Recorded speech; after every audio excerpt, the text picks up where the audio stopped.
welcome back. In our last segment, we studied as to why Jesus came when he came, when the fullness of time was come. Okay, what it meant, so on and so forth. And today we are going to start with the divisions of the New Testament. There are 5 divisions of the 27 New Testament books. Hey, do you know to recite the 27 books in their order? Shall we try? Well, if you don't know, no worries. We can, during this synopsis, learn the divisions and automatically we can start memorizing. We will remember the books. Okay, let's start. So it starts with the Gospel of Matthew, Mark, Luke, John, the Acts of the Apostles, the Epistle to the Romans, 1 Corinthians, 2 Corinthians, Galatians, Ephesians, Philippians, Colossians, 1 Thessalonians, 2 Thessalonians, 1 Timothy, 2 Timothy, Titus, Philemon or Philemon to some people, and then Hebrews, James, the Epistle of James, the first Epistle of Peter, the second Epistle of Peter, the first, second, and the third Epistles of John, the Epistle of Jude, and the book of Revelation, 27. Now these 27 New Testament books are divided into 5 sections, not by Suresh, but by scholars. Praise God for that. The first section, the Gospels, consist of the first 4 books, Matthew, Mark, Luke, and John. During our study, we are going to learn as to why God had to use 4 authors to talk about the one story of Jesus. That's fun, that's interesting. That's section number 1. The second section, history, has only 1 book, the Acts of the Apostle. Okay? The third section is called Pauline epistles, or for some people, Pauline epistles. Why? Because those epistles were written by Paul. Okay? Now you can subdivide them as prison epistles, pastoral epistles, and he wrote to 7 churches. 7 epistles were addressed to churches, and some personal individuals were recipients of his letters. But let's not get into that. Now, how many Pauline epistles are there? 13 or 14. Why or? Because the last epistle, the epistle to the Hebrews, doesn't say that Paul wrote it. We have no internal evidence to prove that this was Paul who wrote it. But people like me, we believe that it was Paul who wrote it. Why? We have further external evidences. The language that it's used and the substance embedded within the book, the way of presentation, etc. But then who cares? It's the Holy Spirit, isn't it? So let's recite all 14. Okay, let's take it for granted that Hebrews was also written by Paul. So let's start this third section with the epistle to the Romans. Romans, 1 Corinthians, 2 Corinthians, Galatians, Ephesians, Philippians, Colossians, 1 Thessalonians, 2 Thessalonians, 1 Timothy, 2 Timothy, Titus, Philemon, and Hebrews. So that's 14. Okay. Then comes the 4th group, which is called general epistles. Why are they called general epistles? Because it was not Paul who wrote them, some others. James. James was written by James. Then 1st and 2nd Peter were written by Peter. And 1st, 2nd, and 3rd John were written by John. Then the epistle of Jude written by Jude, 7. Then we come to the final 5th group, but only 1 book. Just like the historical group has 1 book, the Acts of the Apostle. The final section, the 5th section, has the prophecy section. Prophecy, the book of Revelation. Okay. Now, friends, let's go back to our first group. The Gospels. Why did God have to use 4 different persons to write this one story? And of the 4, only 2 had been disciples of Jesus, Matthew and John. Mark was not a disciple of Jesus. Luke was not. Mark was the nephew of Barnabas. Have you heard the name Barnabas? We get a nice guy in the book of Acts called Barnabas. He sold everything and he gave everything to the church, and then he was instrumental in bringing Saul, who later became Paul, into the ministry. Barnabas was a nice guy. This Mark, who also had a name John, his John Mark, was Barnabas's sister's son. So this Mark used to be a disciple of Peter. So many people believe that Mark received all the information about what he says in the gospel from Peter. So some people would like to call the gospel of Mark the gospel of Peter. Okay, Luke was actually a physician, a doctor, who was a proselyte Jew. He used to be a Greek, but then he had become a Jew long before he became a Christian. And then he became a Christian under the ministry of Paul. He accompanied Paul in many of Paul's ministerial journeys. So it was Luke who wrote the third gospel. Now, why 4 gospels? Now, I will eventually teach or preach perhaps a wonderful message which you will all like, to show why 4 gospels. I have 2 major reasons. One, psychological, and number 2, theological. Now, let's not talk about the psychological reason here, and let's not talk about the theological reason too much. Let's not talk about the reasons, but let's just see, because this is a synopsis only. Let's see why these 4 gospels. These 4 gospels show 4 different perspectives of Jesus to 4 different groups of audiences in 4 different ways. Matthew shows Jesus as the Messiah and the King to the Jews. So the Gospel of Matthew is predominantly aimed at the Jews. Okay? So you will find a lot of Jewish expressions, and whatever Jesus did Jewish, you'll find in the book of Matthew. Okay? And whatever Jesus said as the Messiah, as the King, his behavior as a king, you will find in Matthew. Then Mark was actually writing to the Romans the story of Jesus, and that's the shortest gospel, and the Romans would not tarry. They would not spend a lot of time wanting to learn about some guy somewhere who claims to be God or the Son of God. So he is apparently hasty. So it's a quick gospel, a very fast one. Okay, and he was writing to the Romans to show Jesus as the servant. Why? Now let's talk about that in my other sermon that I'm going to preach.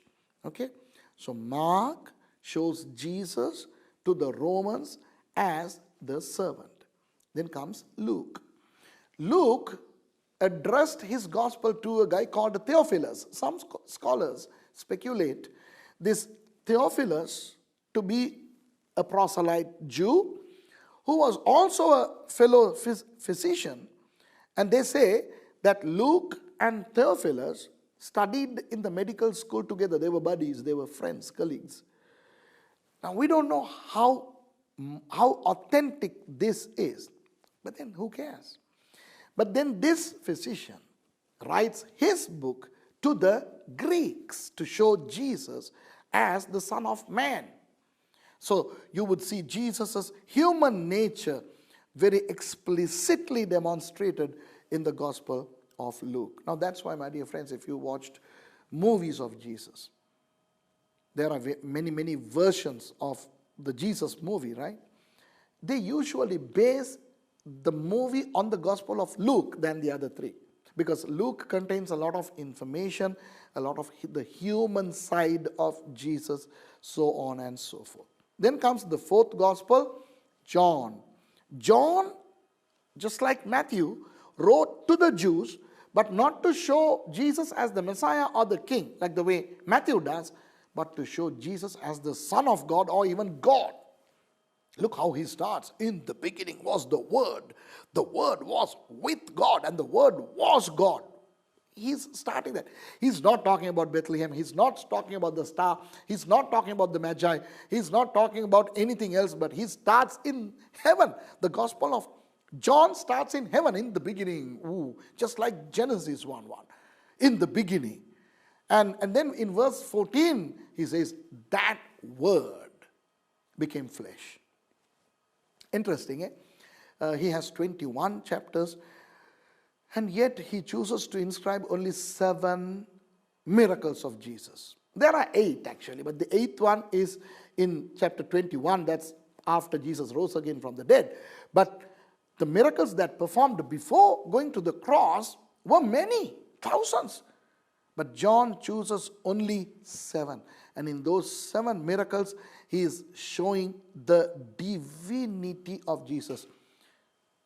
Shall I preach that also? Soon, the 7 miracles of Jesus in John, okay, to show who Jesus was, the 7 aspects of the divinity of Jesus as shown in John. Yes, you can await that message also, okay, if you like to hear my messages, okay. And then Jesus taught a lot of parables, but not a single parable of Jesus is found in the Gospel of John. Why? Because it's not relevant to John. He's concentrating only on the divinity of Jesus, okay? The God, the divine side of Jesus, and Jesus as the Son of God. So that is why, to show Jesus as the King and the Messiah to the Jews, Matthew. To show the Romans that Jesus is the servant to the Romans, that's Mark. And to show the Greeks that Jesus is the Son of Man, and he is full of his human nature, he was 100% man, that's the Gospel of Luke. And to show that this 100% man is also 100% God. He's the Son of God and he's God. He was the Word. He became flesh. Now that's John, showing the Jews that, this is your God who has come down in flesh. That's why the 4 Gospels. So my dear friends, if you find some apparent contradictions in the Gospels. Now usually, as I said, John is not talking about the many miracles of Jesus, many discourses of Jesus, and parables of Jesus. So usually John stays aloof, segregated, separated from the other 3. And therefore Bible scholars call these 3 synoptic gospels. Sun means in Greek 1. Optic means seen. So seen as one, seen together, these 3. So when you look at Matthew, Mark, and Luke together as synoptic gospel, then you get the synoptic problem. What's that problem? There are certain details that are found in either all 3 gospels or in 2 of the 3. And when you compare, you will see differences. And some of those differences appear like contradictions. Now that's synoptic problem. But we in Bible colleges teach our students that synoptic problems are not problems at all. Why do they differ and what are the differences, and so on and so forth. So those are the 4 Gospels. Enjoy reading the Gospels, my dear friends. Let's go to the second section. History. The Acts of the Apostles. Now if you read the first couple of verses, you will see that Luke, who wrote the 3rd Gospel, actually wrote the Acts of the Apostles to the same recipient, Theophilus. Okay? So the Acts of the Apostle is sort of the continuation of the Gospel of Luke. The next time you read the Gospel of Luke and then jump to the Acts. You'll have fun. It's like reading one story all the way from the birth of Jesus all the way to Acts chapter 28, where the Gospel has gone to Rome. Okay? 28 chapters are there in the book of Acts, and Acts is interesting because it starts where Luke leaves. In the book of Luke, Jesus takes all the people to Mount Olives for him to ascend. So he let those people see him ascend to heaven. And he ascended to heaven 40 days after he rose again from the dead. And the book of Acts begins on Mount of Olives. Jesus took them there. And then before he ascended, he said a couple of things. Hey, don't leave Jerusalem, remain there. You will be receiving the baptism of fire. And when the Holy Spirit comes on you, you shall be my witnesses. Acts chapter 1, verse 8 is very interesting. Okay? Let me just give you an interesting synopsis. Jesus says, when the Spirit comes on you, which happened in Acts chapter 2, right? You shall be my witnesses. Where?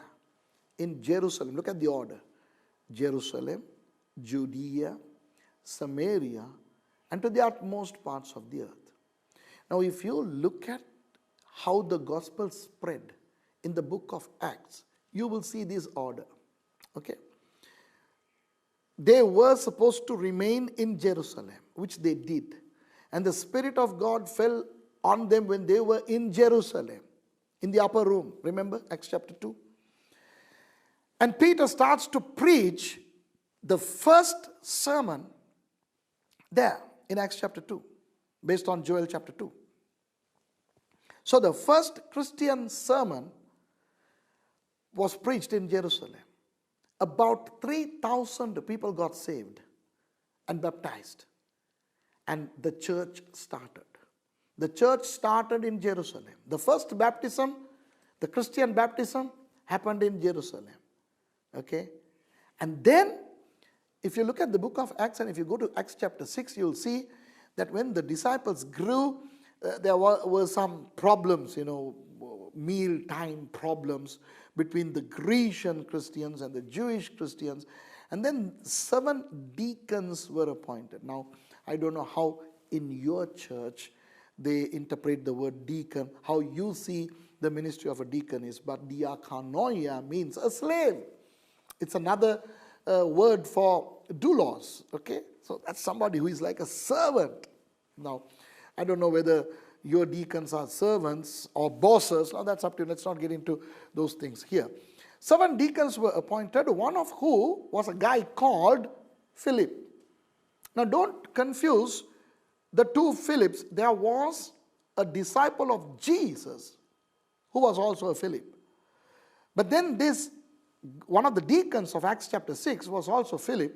Now, this guy, the church grows into Judea, and this Philip goes to Samaria.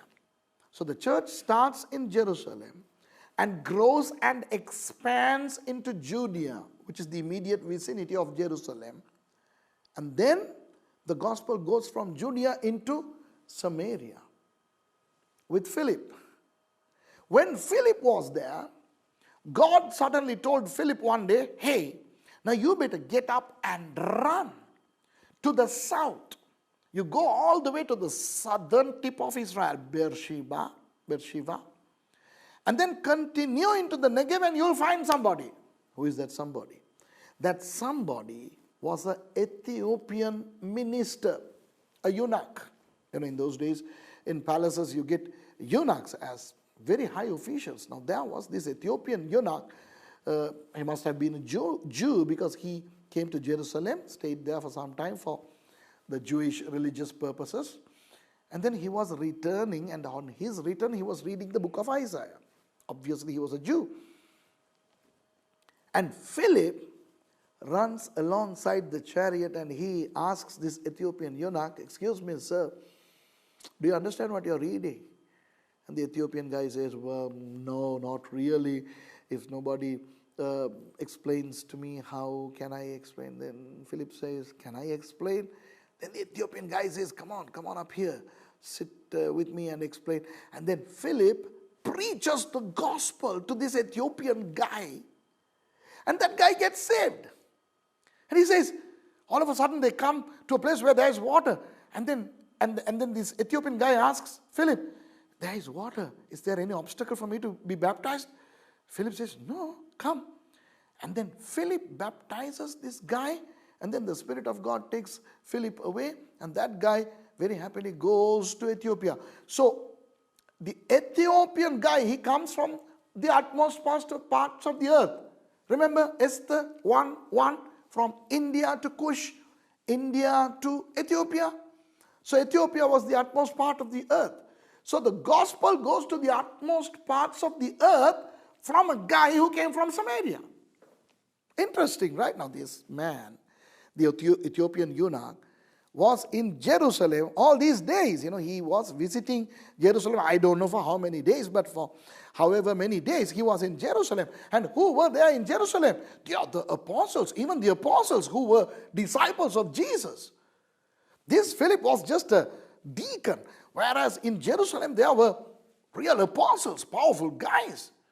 So God could have used one of those powerful guys to preach the gospel to the Ethiopian guy whilst he was in Jerusalem. But what Jesus said in Acts 1:8 is not only spiritual, but it's also literal. Jesus said, Jerusalem, Judea, Samaria, and the utmost parts of the earth. So in the book of Acts, you'll see this beautiful order in which the gospel expanded. Wow, interesting, isn't it? These tiny little nitty bits that we don't usually see. So the church starts in Jerusalem, grows in Jerusalem, expands in Jerusalem, then it expands into Judea, and then Philip goes to Samaria. So from Judea to Samaria, and then from Samaria to Ethiopia. Ooh, amazing. And then you will see in the book of Acts how Saul, the persecutor of the church, converts to become a servant of Jesus, who becomes Paul. And then the Pauline ministries, he undertook 3 missionary journeys. He went from one place to another. It's all there in the book of Acts. And then finally, in his 4th journey, he goes to Rome. And in chapter 28, the last chapter, the gospel reaches Rome, and Paul is there. And he started preaching the gospel there for 2 years. Now that's how the book of Acts ends. So there you will see how Peter was used by God, and how the church in Jerusalem was strengthened, and some bleak things also happened. Stephen was martyred, stoned to death, and James was beheaded. So you will see the ups and downs, the persecutions and the revolutions of the gospel. The problems, people like Ananias and Sapphira being judged immediately in the church for lying to God and deception. But then you'll see the grace of God, and you'll see historical, and yet you'll get a lot of spiritual insight. You'll get a lot of theological insight and stuff like that. The book of Acts, 28 chapters, very interesting. Read the history. But it's not just a regular history. It's the history of the church as to how it started in Jerusalem and how it went all the way to Rome. Now, Rome was the world capital. Now, if you have a business that you want to expand into your entire nation, your business has to be stationed in your capital, right? You can't have your business headquarters way out there in the village and expect you to grow and expand. You need to be in the capital. So in those days, when the Romans were ruling the world, the world capital was Rome. So by Acts chapter 28, you see Christianity in Rome. Starting Christianity in Jerusalem, Judea, Samaria, all the way to Ethiopia. And in the end, it is there in Rome. So my dear friends, enjoy the 4 Gospels and the book of Acts. And as I suggested, read Luke and then Acts of the Apostles, because Acts is the continuation of Luke. Next time, let me meet you with the Pauline or Pauline epistles. Until then, may God bless you.